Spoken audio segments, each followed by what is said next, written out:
You're listening to the Options Insider Radio Network, the home of the Options Podcast. For more quality options programs, visit theoptionsinsider.com or search for Options Insider Radio Network in your podcast provider of choice. Listeners can also access all of our programming through our mobile app available in the iTunes and Google Play stores. Select programs are also available via live stream at mixlr.com/options-insider. That's mixlr.com/options-insider. Don't forget to follow along with your favorite programs and submit your own questions for the hosts at twitter.com/options, stocktwits.com/options, facebook.com/theoptionsinsider, or via questions at theoptionsinsider.com.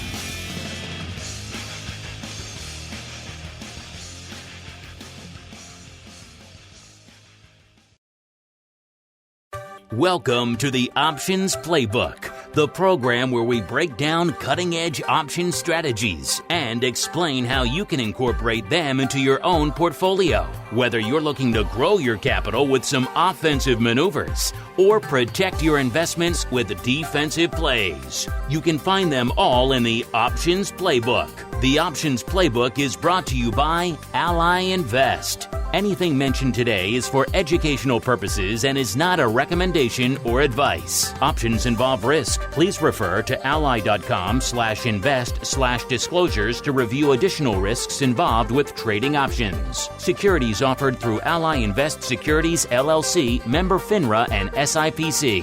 Now, let's open the playbook and get started. Welcome to Options Playbook Radio. I'm your host, Brian Overby, Ally Invest Senior Options Analyst and the author of the Options Playbook. Well, this week we still have some volatility. I was able to be with Mark Longo on the Volatility View last week, and volatility is staying steady. Right now we currently have the VIX index trading at 1825. And I should mention that we are taping Options Playbook Radio on a Wednesday, the 9th of October. The markets are open today, so we're doing this right around the noon hour.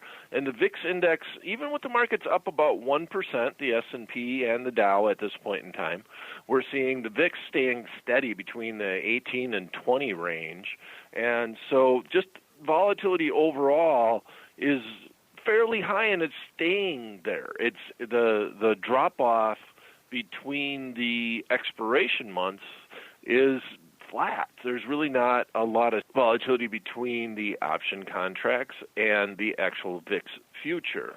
So with that said, as an option trader, I would rather have some volatility with some predictability. Now, that's a little bit of an oxymoron, but I'm going to put it this way. If I'm going to be trading options in the S&P 500 index, which is a very popular index to trade options in, I would rather have a little more volatility than a little less volatility.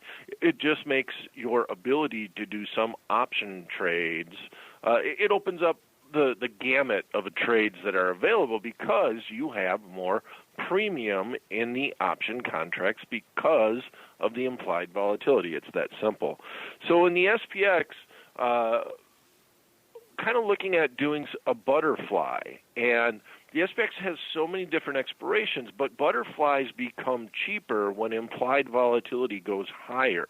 And so today I actually looked at the VIX, and I looked at where the index is at, and currently I'm showing the S&P 500 index is up $23.65 on the day.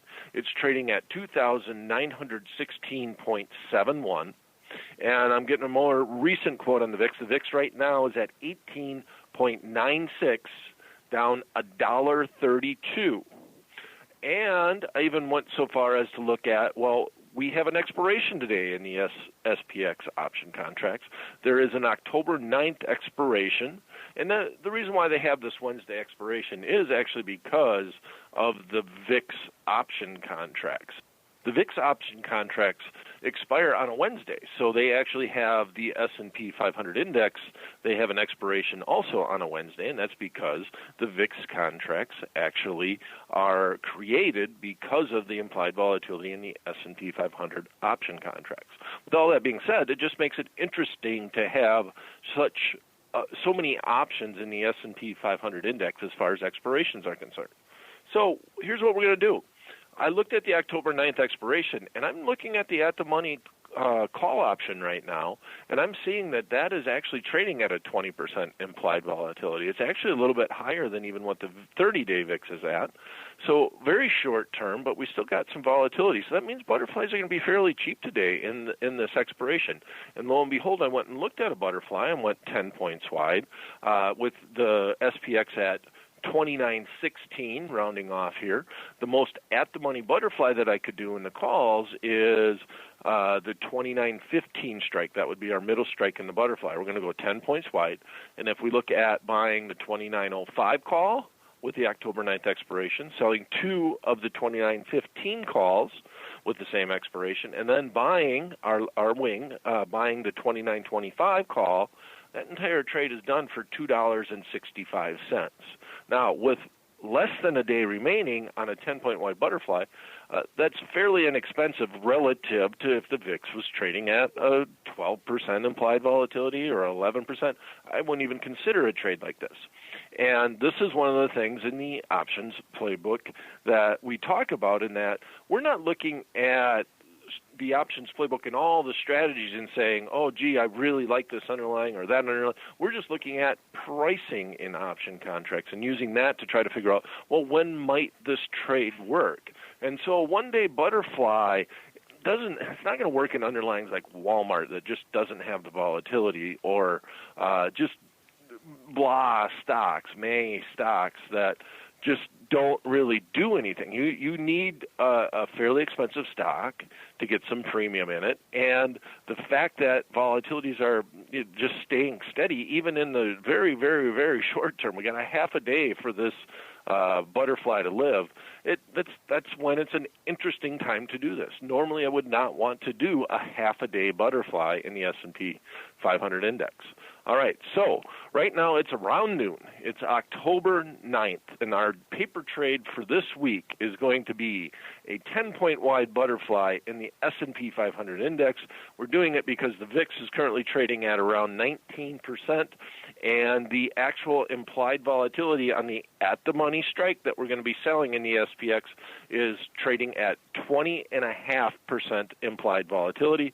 To recash what the trade is, we're looking at the October 9th expiration. We've got a half day until these options are dead.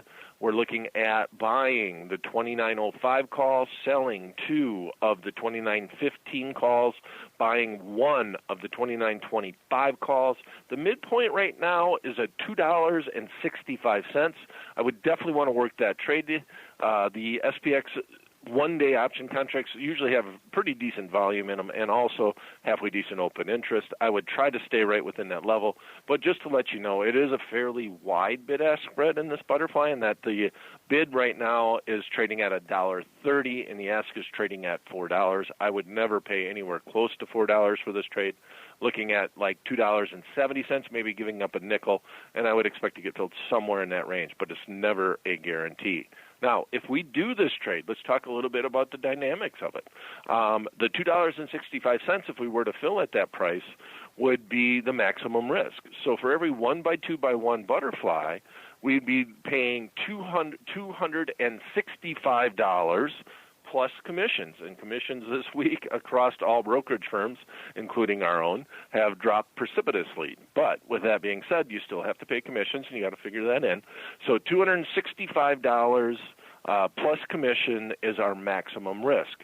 Where does that risk come in? Well, we really want it to stay within our long strikes between the 205 and 225 range, but we got a half-day trade. So if we do the actual break evens, what we do is add the debit paid to the call on the low end and subtract the debit paid to the call on the high end to see the range, because it's very important, the range, especially on one-day option contracts. So the break even on the downside is $2,907.65, 2907.65, and on the upside would be $2,922.35, 2922.35. But more importantly, that gives us a range of $14.70. You got a half a day for this to trade. You got a $14.70 range that this could fall in, and we would basically make something on the trade if it stayed within that range. And if it just stays where it's at, the maximum upside that we can make on this trade would be the 10 points. Now, that's assuming it would go out right at 29.15, but it's the 10 points minus the debit paid, $2.65. The maximum this butterfly could trade for, or profitability, the max profitability would be $7.35 less commissions to put on the trade. So, interesting risk-reward going into a half-a-day trade. Volatility is just staying steady up above the 18% implied volatility range. We have a fairly decent up day that has kind of calmed down, so now all you're kind of hoping is that you just don't get any major news events to put on this trade. And we've got a $14 range that the stock can stay in. So our goal here is just to have basically boring trading for the rest of the day, let these option contracts expire, let time premium decay.